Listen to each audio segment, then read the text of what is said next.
that's fine. But, Right. that's, I don't feel like I'm asking for a lot. Yeah, no, and so that's of interest to our audience is, what does an evacuation look like, especially an international flight where you have three pilots?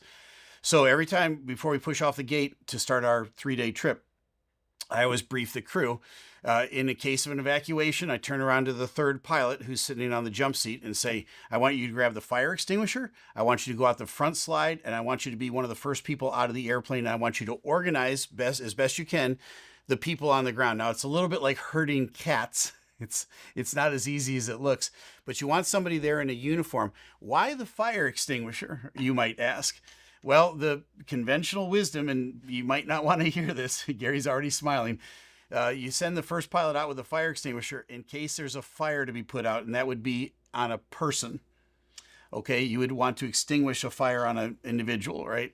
Having said that, we think about those things ahead of time. You and I, now the first officer and the captain, are the last two people off the airplane. So after everybody's evacuated and all the checklists are done, we go down our respective aisles because there's 2 aisles on our airplane. We check the bathrooms. You got to open up each bathroom door. There's a bunch of bathrooms. And then we go out the back slides if there's enough time and ability. Obviously, there's a lot of extenuating circumstances that the way I described it, it might not happen exactly that way. But in an ideal situation, we go out the back slides and then we join everybody else